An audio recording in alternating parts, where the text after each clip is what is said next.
Yo, hello semuanya, kembali lagi bersama gua Haidar Hamim, tentunya di channel yang biasa aja, tapi suatu saat nanti channel ini akan menjadi luar biasa. Amin ya robbal alamin. Dan kali ini gue pengen berbasa-basi lagi nih cuy, pastinya buat lo semua. Tapi sebelum itu gue pengen nanyain dulu kabar lo gimana nih, semoga sehat-sehat selalu ya. Dan kali ini kita akan berbasa-basi lagi, pastinya kita akan mereaction sebuah berita ya, dimana berita ini udah gue ambil dari Instagram yang menurut gue menarik nih cuy. Tapi sebelum itu pastinya gue pengen mengajak lo semua yang belum subscribe untuk subscribe sekarang juga. Dan jangan lupa juga untuk nyalakan loncengnya biar lo dapat notifikasi video-video terbaru dari gue.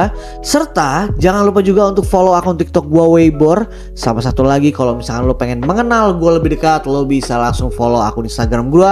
Sudah ada linknya di description di bawah. Oke? Tanpa banyak bacot lagi, mari kita mulai basa-basinya. Oke, dari yang pertama ini dari intoday.media. Jadi beritanya itu kayak gini men. Gue sih gak habis pikir sih ya. Geger pernikahan sesama jenis di Cianjur, ternyata pengantin pria adalah perempuan. Ternyata pengantin pria adalah perempuan. Kok bisa ya? Gini loh, gini. Lu kan menikah nih ya, lu menikah gitu kan, sesama jenis. Otomatis pakaian lu, outfit lu sama dong. Iya dong, sama-sama pakai jas. Tapi masa iya lu nggak tahu kalau dia cewek cuy? Ini gimana sih nih? Ini menurut gua adalah kesalahan di dalam kesalahan sih ya. Pertama, lu menikah sesama jenis gitu ya. Dan yang kedua, lu tuh salah orang gitu loh. Ternyata yang lu pikir sesama jenis itu ternyata lawan jenis gitu loh, bukan pria juga gitu ya. Ampun, gue gak tau lah ya, gue gak habis pikir gitu. Lu menikah, kalau gue sih jujur-jujuran aja, gue masih orang yang sangat amat konservatif gitu ya terhadap hal kayak gini. Menurut gue, lu menikah sesama jenis aja itu udah salah. Apalagi di Indonesia gitu ya. Kalau di luar negeri sih terserah gitu ya, gue gak ada masalah, suka-suka lu lah. Tapi masalahnya adalah lu udah nikah sesama jenis, udah gitu lu salah orang. Lu kira itu sesama jenis, padahal itu lawan jenis. Yang gue heran adalah, kan lu kalau misalkan lu menikah dengan sesama jenis, otomatis outfit lu sama dong. Kalau enggak ya si yang jadi ceweknya ini, si cowoknya ini didandanin kayak cewek lah. Tapi kan tetap aja ada berewok-berewoknya, ada laki-lakiannya gitu lah. Masa iya lu bisa gak nyadar sih cuy? Masa iya lu bisa kecolongan gitu? Itu yang gue heranin sih sebenarnya gitu ya.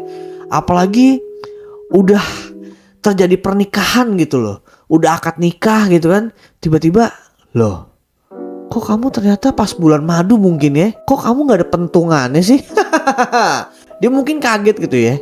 Gue yakin banget dia mungkin ketahuannya itu pas mungkin dia setelah menikah gitu ya, habis resepsi dia ke hotel berdua gitu kan, dan pas pengen enak-enak dilihat bawahnya, loh kok pentungannya ora ono.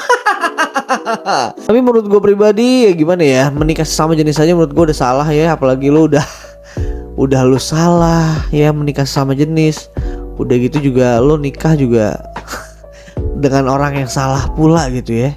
Lu kira cewek, lu kira cowok, padahal ternyata dia cewek. Ya ampun, yang gue heran tuh si ceweknya bisa nyamar gitu loh jadi cowok tuh, bisa gak ketahuan tuh gimana gitu.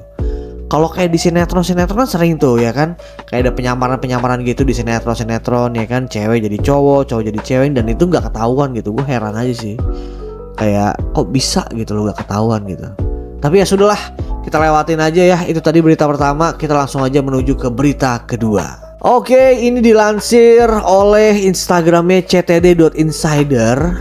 Lagi dan lagi seorang artis tertangkap karena narkoba. Tapi yang ini agak berbeda nih cuy.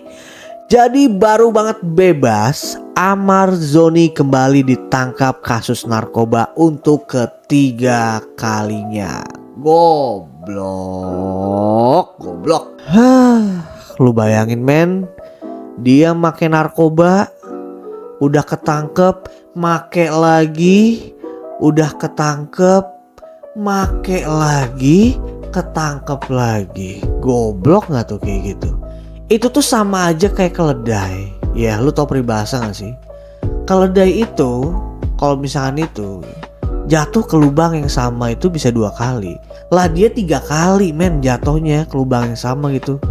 Maksud gue otaknya tuh di mana gitu loh. Jadi artis Amarzoni ini kembali ditangkap oleh polisi terkait kasus narkoba untuk yang ketiga kalinya pada hari Selasa tanggal 12 Desember malam nih cuy. Padahal dia baru aja keluar dari penjara pada 4 Oktober lalu. Ya ampun, baru bentar banget cuy. Aduh. Jadi penangkapan Amarzoni ini dikonfirmasi oleh Kapolres Metro Jakarta Barat Kombes Syahdudi. Namun pihaknya belum merinci kronologi penangkapan dan barang bukti yang disita nih cuy. Tapi sih kalau kemarin gue dengar katanya dia tuh ditangkap karena sabu dan juga ganja cuy. Ya Allah, gue gak ngerti ya kenapa sih artis-artis itu setiap tahunnya itu selalu aja ada yang ketangkap gara-gara narkoba gitu loh. Kenapa gitu? Kenapa? Apa lu butuh yang namanya stimulus gitu untuk badan lu biar badan lu gak capek? Gue gak ngerti lah ya.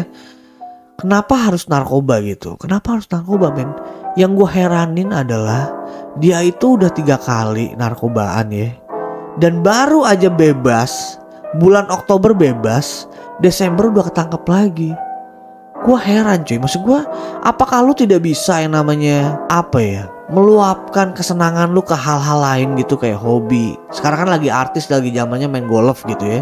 Kenapa lu nggak main golf aja? Kalau nggak main apa kayak main biliar kan sekarang lagi banyak juga. Kalau nggak ya kalau misalkan emang lu rada kuat dikit ya lu bisa meluapkan itu ke main rugby mungkin ya. Tabrak-tabrakan gitu. Ini sih menurut gua bukan ganteng-ganteng serigala ya, tapi ganteng-ganteng seringgele. Ngerti gak sih lu? Aduh, sangat amat prihatin sih gue kalau tahu ada berita-berita kayak gini gitu ya. Apalagi dia 3 kali gitu kan ketangkap gara-gara narkoba tuh gokil sih. Ya wajar aja kalau seandainya istri lu itu meninggalkan lu anjir karena lu narkobaan gitu loh. Ya siapa yang mau sama lu gitu loh. Padahal lu karir di sinetron udah bagus gitu kan, malah narkobaan. Ya ampun. Ya pokoknya gue cuma bisa berharap semoga kita selalu dijauhkan dari sesuatu yang tidak baik ya. Salah satunya itu adalah narkoba, karena narkoba itu tidak baik cuy. Bisa merusak generasi dan pastinya bisa merusak badan lo juga. Oke? Langsung aja kita ke berita yang ketiga sekaligus berita yang terakhir di basa-basi kali ini. Cus. Oke, ini ada berita dari News Media ID.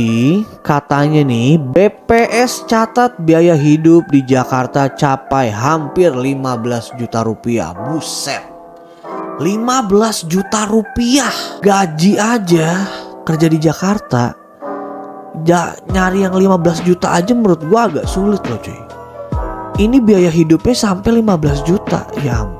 Gue gak tahu sih ya ini survei dari siapa gitu. Kalau lu survei ke anak-anak senop mungkin iya gitu loh. Yang hobi clubbing, yang hobi ngebar gitu ya. Mainnya di daerah Gunawarman, Senopati, Panglima Polim, ke Kemang ya, daerah-daerah situlah, SCBD mungkin. Itu mungkin 15 juta sih ya bisa habis gitu ya. Tapi kita baca dulu aja nih beritanya nih. Jadi dalam riset terbarunya Badan Pusat Statistik atau BPS merilis survei biaya hidup 2022 secara virtual di Jakarta pada hari Selasa lalu nih cuy. Nah, survei tersebut dilakukan terhadap 240.000 sampel rumah tangga yang tersebar di 150 kabupaten atau kota. Hasilnya Jakarta menempati posisi pertama dengan capaian 14 juta rupiah 800 ribu alias hampir 15 juta per bulan. Gila. Yang pertama menurut gua, kenapa Jakarta itu bisa biaya hidupnya itu semahal itu? Mungkin yang pertama karena harga rumah di sana tuh udah mahal ya. Maksud gua kalau seandainya lu tinggal di Jakarta gitu ya, ya sekarang lu bisa beli rumah di Jakarta menurut gue udah mustahil banget sih. Paling lu apartemen sih menurut gue. Dan apa-apa juga di sana ya metropolitan cuy. Ya kan lu tahu sendiri kan biaya hidup kayak apa gitu kan. Lu nggak bisa tuh yang namanya ngebandingin antara warkop, harga warkop di daerah Yogyakarta dengan Jakarta tuh beda banget cuy.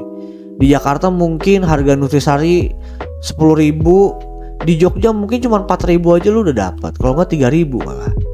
Ini sih gila sih ya, kalau seandainya harus 15 juta per bulan tuh gila banget tuh cuy. Gila 15 juta per bulan. Lu bayangin aja 15 juta per bulan. Berarti setidaknya lu harus punya penghasilan itu paling enggak 25 juta minimal. Karena kalau seandainya kebutuhan lu 15 juta dan gaji lu 15 juta ya lu gak ada tabungan dong. Ya gimana ya, gila juga ya. Emang kota Jakarta tuh menurut gue emang kayaknya udah paling beres. Lu kalau di Jakarta tuh ya udahlah jadi selebgram aja, kalau enggak YouTuber terkenal gitu ya. Kayak Keanu, kayak Fadil Jaidi, kayak gitu-gitu aja tuh. Itu mungkin menurut gue duitnya banyak gitu kan, dan lu udah enak gitu hidup di Jakarta gitu. Mau hedon oke, mau ngapa-ngapain juga enak gitu ya. Sekarang lu bayangin aja 15 juta per bulan, buset, gue sih gak kebayang sih, gila itu banyak banget cuy. Lu ngapain aja 15 juta per bulan men? Lu bayangin lu makan apa sih 15 juta per bulan? Lu makan Hokben terus setiap hari, lu makan Wingstop terus setiap hari, lu makan ini apa namanya sushi tei terus setiap hari, apa gimana sih? Gila 15 juta loh sebulan, edan. Terus gimana dengan orang-orang yang tinggal di Jakarta tapi di daerah kayak gang-gang gitu men, yang menurut gue sebenarnya ya orang-orang itu menurut gue nggak kaya-kaya amat ya, bukan orang kaya malah justru, karena mereka itu tinggal di pemukiman yang menurut gue yang padat penduduk gitu kan, yang notabene ya rata-rata ya penghasilannya menurut gue kayaknya sih nggak nyampe 15 juta ya. Karena kalau seandainya dia penghasilan 15 juta pastinya dia bakal nyari perumahan di daerah Bogor, entah ke Parung mungkin atau ke Citerep, ke daerah Tarikolot mungkin ya, Citerep gue nggak ngerti lah ya, tapi pastinya sih kayak gitu loh. Dan menurut gue gila sih kalau seandainya hidup di Jakarta itu harus 15 juta per bulan men. Siapa men yang mau ngegaji lu segitu gitu loh, 15 juta per bulan. Lu nyari di job street aja susah men, nyari gaji pekerjaan yang gaji 15 juta per bulan tuh susah. Kalaupun ada, pasti pengalaman lo itu harus setidaknya 5 tahun lebih men, baru lo bisa digaji 15 juta per bulan. Tapi kenyataannya di Jakarta biaya hidup itu 15 juta per bulan tuh gimana gitu loh. Itu gila sih menurut gua. Kayaknya sih ini surveinya gak ke semua orang sih ya menurut gua. Mungkin ini cuma ke kaum-kaum yang suka ke Senopati aja kali ya. Ke Senopati, ke Gunawarman ya kan, ke Panglima Polim, nongkrongnya di daerah Blok M mungkin ya, di daerah-daerah situ lah mungkin ya, yang hedonnya hedon banget gitu kan. Atau mungkin ini orang-orang yang suka staycation gitu kan setiap minggunya sama pasangannya ya, gue gak ngerti lah ya. Tapi kalau seandainya beneran emang 15 juta per bulan kebutuhan hidup di Jakarta tuh gila sih menurut gue. Dan gue cuma bisa berharap semoga presiden yang sekarang itu bisa menemukan solusinya gimana caranya kita itu hidup di Jakarta itu, karena kan kita notabene kebanyakan ya orang-orang Jabodetabek itu kan kerjanya itu Jakarta, bahkan di seluruh Indonesia aja, di luar Pulau Jawa aja kerjanya itu ke Indonesia berbondong-bondong gitu mereka. Dan kalau seandainya harus hidup dengan biaya hidup 15 juta per bulan tuh siapa yang mau ngasih men? Semoga sih pemerintah, gue berharap punya solusi untuk masalah ini gitu ya, gimana pun caranya gitu. Ya itu aja sih mungkin ya. Oke lah, mungkin segitu aja dulu video gua kali ini. Terima kasih banyak yang sudah pada nonton. Jangan lupa like, comment, dan subscribe pastinya. Dan jangan lupa juga nyalakan loncengnya biar lo dapat notifikasi video-video terbaru dari Weibor. Oke? Dan jangan lupa juga untuk follow akun TikTok gua Weibor juga. Dan kalau misalkan lo pengen mengenal gue lebih dekat, gampang banget caranya cuy. Lo bisa langsung yang namanya kolom description gua. Di situ sudah ada linknya Instagram gua. Lo langsung klik aja dan follow Instagram gua, dan mari kita berteman. Oke? Segitu aja dulu. Gua Haidar Hamim pamit dan sampai jumpa di video basa-basi berikutnya. Bye bye.